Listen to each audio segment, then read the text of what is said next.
अस्सलाम वालेकुम नाज़रीन, आप देख रहे हैं जोत न्यूज़ और मैं हूं एम एल आरिक डेली इशूज़ के साथ।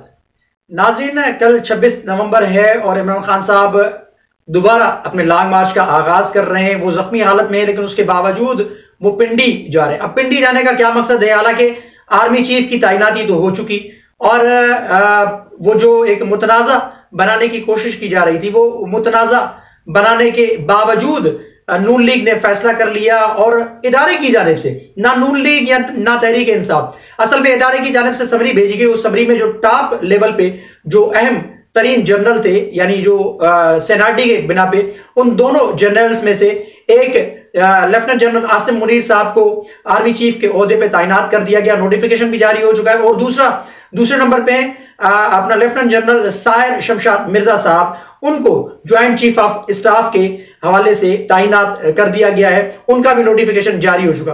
अब ये एक तो सिलसिला खत्म हुआ, लेकिन इमरान खान साहब बज़िद हैं, उनको चाहिए इलेक्शन की डेट, उस वजह से वो निकल रहे हैं। लेकिन साथ ही साथ आज वफाकी वजीर दाखिला राना सनाउल्लाह ने प्रेस कॉन्फ्रेंस की और प्रेस कॉन्फ्रेंस में इमरान खान साहब को आगाह किया है और इमरान खान साहब की जान को खतरा है, उन्होंने कहा है। और उन्होंने कहा कि आपको पिंडी से इलेक्शन की डेट नहीं मिलेगी, उस पर भी बात करेंगे। और तीसरी बात ये कि कामरान टेसूरी जो गवर्नर सिंध है, उन्होंने भी आज कौमी अवामी तहरीक के सरबराह अयाज लतीफ पल्लियो साहब के साथ मुलाकात की है। इस पे भी बात करते हैं कि ये इमरान खान साहब ने पिंडी का रुख किया है तो उसके पीछे क्या वजूहात हैं, थोड़ी सी बात उस पर करेंगे। और राना सनाउल्लाह ने भी जो बात की है उस पर बात करेंगे। और अयाज लतीफ पल्लियो साहब के साथ जो गवर्नर सिंध की मुलाकात हुई है उस पर भी बात करते हैं। तो चलते शुरू करते हैं, आपको सारी सूरत हाल से आगाह करते हैं कि क्या हुआ। कल 26 नवंबर है, इमरान खान साहब दोबारा अपने लॉन्ग मार्च का आगाज कर रहे हैं। और उनके ऊपर जो अटैक हुआ था अपना 3 नवंबर को, उनके ऊपर जो अटैक हुआ था, अटैक के बाद उनको गोलियां लगी थी, वो जख्मी हालत में थे, लेकिन वो उनका जो लॉन्ग मार्च है वो चलता रहा। उसके बावजूद यानी आर्मी चीफ की तकर्रुरी का एक आगाज होना था, वो आर्मी चीफ की तकर्रुरी भी हो चुकी, जैसा कि मैंने अपने इंट्रो में कहा कि वो एक बाब बंद हो चुका है। लेकिन इमरान खान साहब बज़िद हैं। इमरान खान साहब चाह रहे हैं कि मुझे इलेक्शन की डेट चाहिए। अब इलेक्शन की डेट के लिए उनको तो वैसे इस्लामाबाद आना पड़ेगा, क्योंकि पार्लियामेंट हाउस जो है इस्लामाबाद में है। सेनेट असेंबली जो है, सेनेट का जो ऐवान है वो भी इस्लामाबाद में है। लेकिन पिंडी जाने का मकसद क्या है? हालांकि पिंडी जाने का मकसद आर्मी चीफ की तैनाती से पहले तो समझ में आता था कि आप ब्लैकमेल करना चाह रहे थे। आप चाह रहे थे कि आपकी मर्जी का या आपके साथ कंसल्टेशन करने के बाद आर्मी चीफ की तैनाती हो, लेकिन वो बदकिस्मती के साथ उसमें आप कामयाब नहीं हुए। लेकिन आज इमरान खान साहब बज़िद हैं और इमरान खान साहब कल जा रहे हैं, अपना 26 नवंबर है कल इमरान खान साहब पिंडी से दोबारा लॉन्ग मार्च का आगाज कर रहे हैं। लेकिन उससे कबल इमरान खान साहब की पार्टी के लिए मुश्किलात हैं, उनको धरने की जगह नहीं मुहैया की जा रही है, क्योंकि 25 मई को उन्होंने वादा खिलाफी की थी। सुप्रीम कोर्ट के अहकामात के बावजूद बाबर अवान ने एक झूठ बोला था कि हमें इजाजत मिल गई है, तो वो इस्लामाबाद की हुदूद में दाखिल हो गए थे और रेड जोन में दाखिल हो गए थे। तो अभी भी ये सारे अवाम मौजूद थे।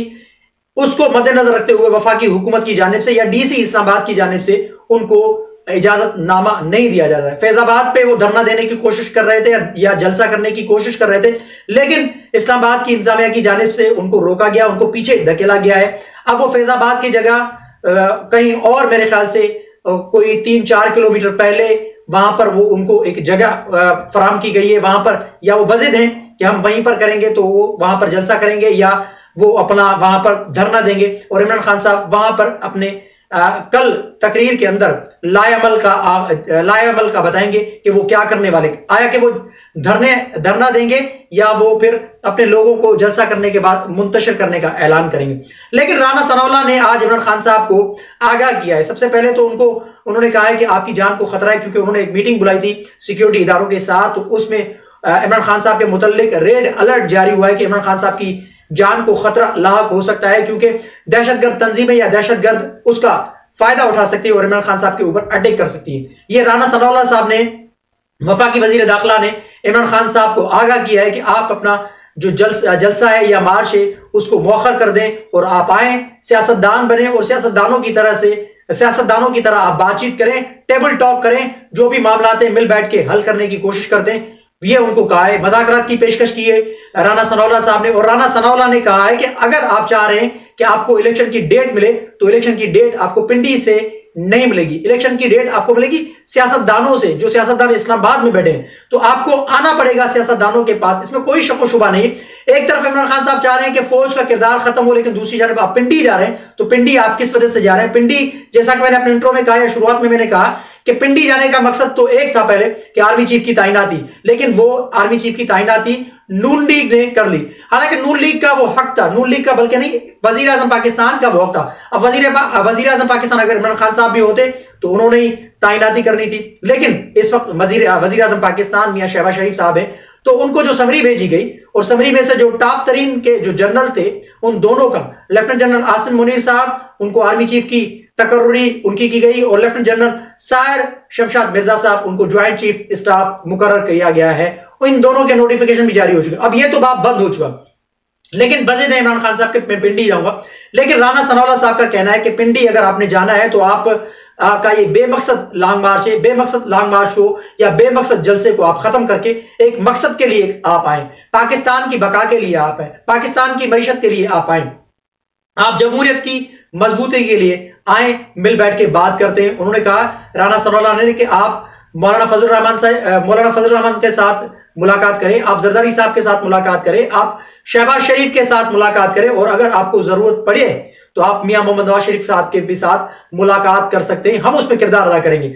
दूसरी जानिब मुस्लिम लीग नून के सीनियर नायब सदर शाहिद खाकान अब्बासी साहब ने भी मुज़ाकरात की पेशकश कर दी है, लेकिन उन्होंने साथ ही साथ ये कहा है कि मुज़ाकरात सिर्फ हमारे साथ नहीं होंगे, उसमें सारे स्टेक होल्डर्स को बैठना पड़ेगा, और सारे स्टेक होल्डर्स के साथ साथ एस्टेब्लिशमेंट को भी बैठना पड़ेगा, यकीन दिलाना होगा, और उसमें जब जाके मईशत का पहिया जो है वो बेहतरी की जानिब गामजन होगा, या जब जाके पाकिस्तान की मईशत की मुश्किलात खत्म होगी। इस वक्त जो पाकिस्तान के अंदर अदम इस्तेहकाम की जो सूरत हाल मौजूद है, वो भी जब जाके खत्म होगी, जब सारे स्टेक होल्डर्स आपस में बैठेंगे और कोई रास्ता निकालेंगे। तो आए बात करें तो इमरान खान साहब को मज़ाकरात की भी यानी पेशकश की गई है, और साथ ही साथ इमरान खान साहब की जान को जो खतरा है, जो सिक्योरिटी इदारों ने रेड अलर्ट जारी किए हैं इमरान खान साहब के मुतालिक, तो वफाकी वजीर दाखिला राना सनाउल्लाह ने प्रेस कॉन्फ्रेंस करते हुए इमरान खान साहब को बताया है कि आपकी जान को खतरा है, और साथ ही साथ इमरान खान साहब के जो चाहने वाले हैं या उनके जो लॉन्ग मार्च में जो शिरकत करने वाले लोग हैं, उनको कहा है कि आप उसमें शिरकत ना करें।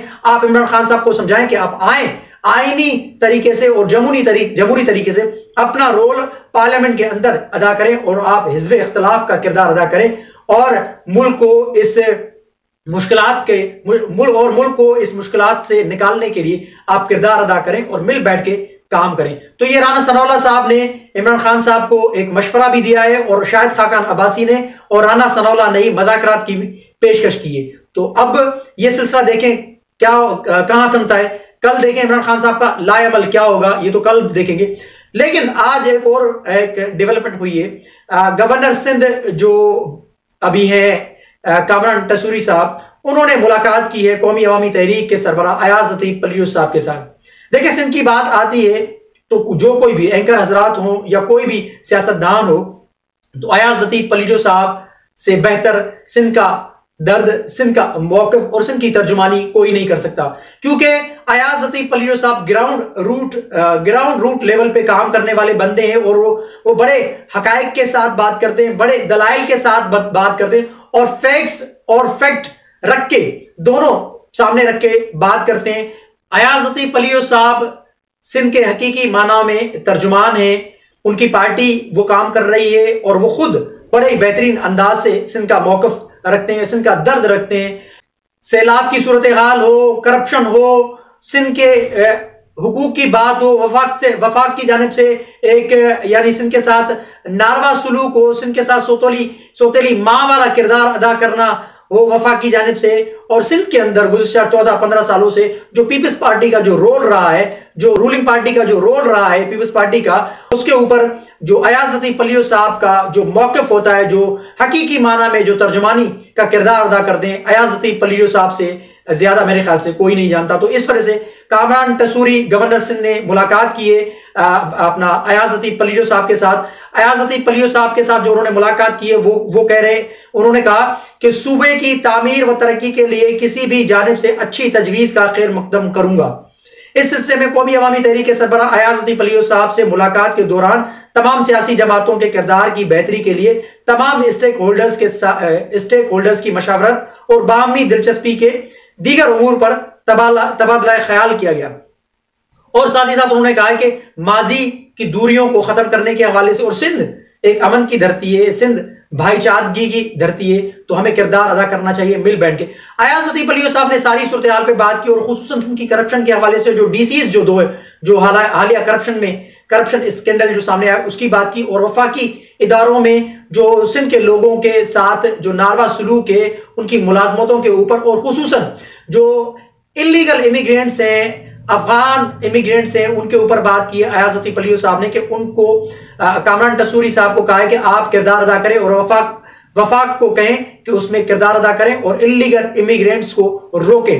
और साथ ही साथ अभी जो हालिया जो बारिश और सैलाब के बाद जो सिंध के लोग अभी दरबदर की जिंदगी गुजारने पे मजबूर हैं, उनके पास टेंट नहीं है, कंबल नहीं है, खाने पीने की अशिया नहीं है, बीमारियां वबाई अमराज फैल रहे हैं उनमें, तो उसके हवाले से भी अयाज लतीफ अली साहब ने भरपूर मौकफ रखा है। और साथ ही साथ एक सवाल सहाफियों ने किया कि सिंध के मुतल्लिक, यानी मेरे ख्याल से उन्होंने कहा, सहाफियों ने पूछा कि सिंध के अंदर इंतजामी यूनिट, तो अयाज लतीफ अली साहब ने बड़ा ही जबरदस्त किस्म का उसमें मौकफ रखा और उन्होंने कहा कि सिंध के ऊपर सिंध के टुकड़े करने के हवाले से या सिंध के इंतजामी यूनिट्स के हवाले से या सूबों के हवाले से अगर बात की जाएगी तो किसी सूरत काबिले कबूल नहीं होगी। जैसा कि पाकिस्तान के हवाले से हम कहते हैं कि मुल्क को तोड़ने की साजिश को नाकाम बनाएंगे, इसी तरह से सिंध हजारों सालों से है और सिंध को तोड़ने के हवाले से, सिंध को इंतजामी यूनिट्स में तकसीम करने के हवाले से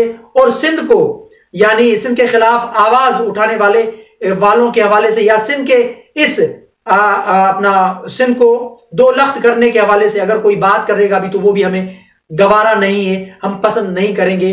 जब तक एक सिंधी भी यानी जिंदा है तब तक इस किस्म की बात हम बर्दाश्त नहीं करेंगे। तो बड़ा ही एक वाज़ेह मौक़िफ़ है यानी सिंध के हवाले से और सिंध के लोगों के हवाले से अयाज लतीफ अली साहब का बड़ा ही जबरदस्त किस्म का मौक़िफ़ है और उनका किरदार भी बड़ा बेहतरीन किस्म का रहा है। उन्होंने हमेशा की तरह सिंध की तर्जुमानी की और सिंध के तर्जुमान होने का एक किरदार अदा किया है और सफ़े अव्वल में किरदार अदा किया है अयाज लतीफ अली साहब ने। तो कामरान टसूरी के साथ जो मुलाकात हुई है उसमें अयाज लतीफ अली साहब का किरदार बड़ा जबरदस्त है, बड़ा अहम है और उन्होंने एक जानदार और जबरदस्त किस्म का मौक़िफ़ रखा है। जो गवर्नर हैं, वफाक के जो नुमाइंदे हैं, उनके सामने अयाज लतीफ अली साहब ने, और राना सनाउल्लाह की जो मैंने बात की, इमरान खान साहब का कल का जो लॉन्ग मार्च है उसके मुतालिक तो कल देखा जाए क्या होगा। तो आपके सामने मैंने सारी चीजें रखी है, कमेंट सेक्शन में अपनी राय का इजहार जरूर कीजिएगा। तब तक के लिए अल्लाह हाफिज।